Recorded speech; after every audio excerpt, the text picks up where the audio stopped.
ओम परमात्मने नमः। इच्छा द्वेष सुखम दुखम संघातश्चेतना धृते एतत् क्षेत्रम समासेन सविकारमुदाहृतम्। अर्थात इच्छा अमुक वस्तु व्यक्ति परिस्थिति आदि मिले, ऐसी जो मन में चाहना रहती है उसको इच्छा कहते हैं। क्षेत्र के विकारों में भगवान सबसे पहले इच्छा रूप विकार का नाम लेते हैं। इसका तात्पर्य है कि इच्छा मूल विकार है, क्योंकि ऐसा कोई पाप और दुख नहीं है जो सांसारिक इच्छाओं से पैदा न होता हो। अर्थात संपूर्ण पाप और दुख सांसारिक इच्छाओं से ही पैदा होते हैं। द्वेष कामना और अभिमान में बाधा लगने पर क्रोध पैदा होता है। अंतःकरण में उस क्रोध का जो सूक्ष्म रूप रहता है उसको द्वेष कहते हैं। यहां द्वेष पद के अंतर्गत क्रोध को ही समझ लेना चाहिए। सुखम अनुकूलता के आने पर मन में जो प्रसन्नता होती है, अर्थात अनुकूल परिस्थिति जो मन को सुहाती है, उसको सुख कहते हैं। दुखम प्रतिकूलता के आने पर मन में जो हलचल होती है, अर्थात प्रतिकूल परिस्थिति में जो मन को सुहाती नहीं है, उसको दुख कहते हैं। संघात 24 तत्वों से बने हुए शरीर रूप समूह का नाम संघात है। शरीर का उत्पन्न होकर सत्ता रूप से देखना भी विकार है तथा उसमें प्रतिक्षण परिवर्तन होते रहना भी विकार है। चेतना चेतना नाम प्राण शक्ति का है, अर्थात शरीर में जो प्राण चल रहे हैं उसका नाम चेतना है। इस चेतना में परिवर्तन होता रहता है। जैसे सात्विक वृत्ति आने पर प्राण शक्ति शांत रहती है और चिंता शोक भय उद्वेग आदि होने पर प्राण शक्ति वैसी शांत नहीं रहती, क्षुब्ध हो जाती है।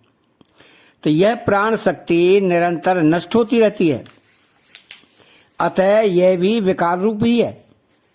तो साधारण लोग प्राण वालों को चेतन और निष्प्राण वालों को अचेतन कहते हैं। इस दृष्टि से यहाँ प्राण शक्ति को चेतना कहा गया है। धृते धृति नाम धारण शक्ति का है। यह धृति भी बदलती रहती है।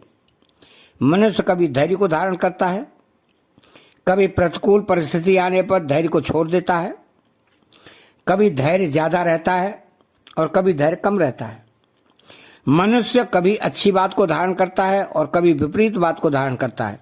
अतः धृति ही क्षेत्र का विकार है। धृति के सात्विकी राजसी और तामसी इन 3 भेदों का वर्णन किया गया है। तो परमात्मा की तरफ चलने में सात्विकी धृति की बड़ी आवश्यकता है। तो एतत् क्षेत्रम समासेन सविकार मुदाहृतम्, जैसे पहले श्लोक में इदम शरीरम कहकर व्यष्टि शरीर से अपने को अलग देखने के लिए कहा, ऐसे ही दृश्य क्षेत्र और उसमें होने वाले विकार से दृष्टा को अलग दिखाने के लिए यहां एतत् पद आया है।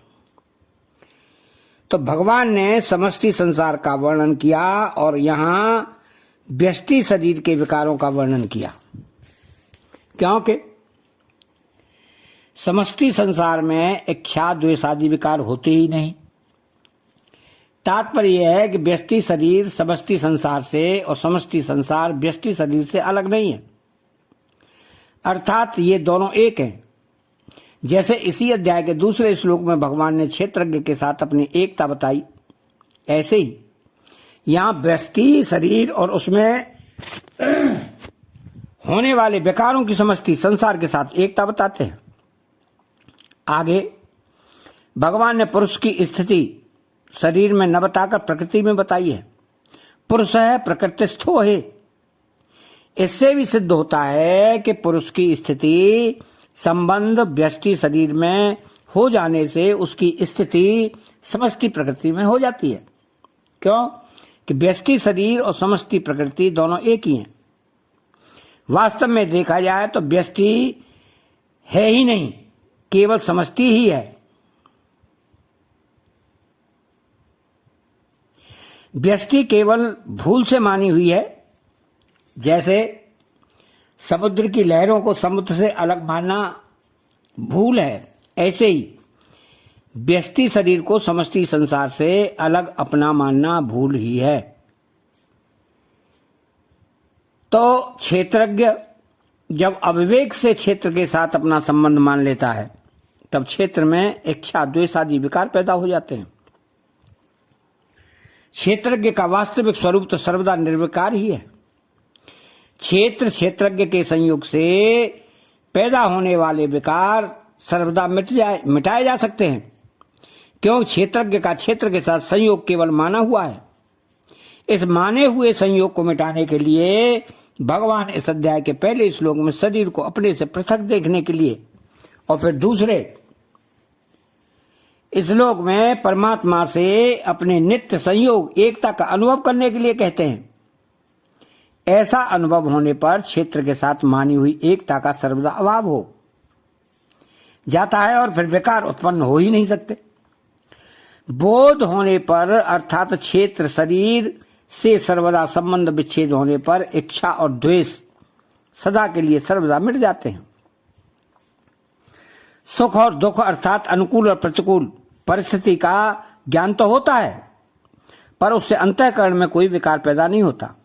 अतः अनुकूल प्रतिकूल परिस्थिति प्राप्त होने पर जीवन मुक्त महापुरुष सुखी दुखी नहीं होता। सुख दुख का ज्ञान होना दोषी नहीं है, प्रत्युत उसका असर पड़ना विकार होना दोषी है।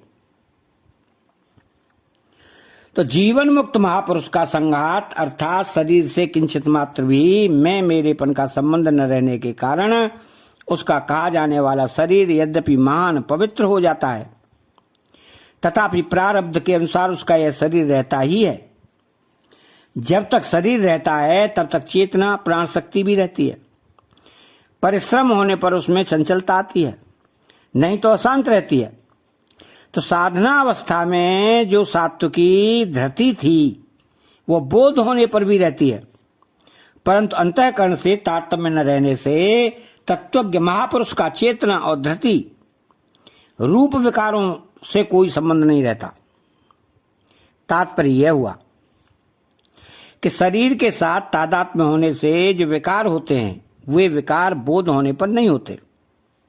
संघात चेतना और धृति रूप विकारों के रहने पर भी उनका स्वयं पर कुछ भी असर नहीं पड़ता।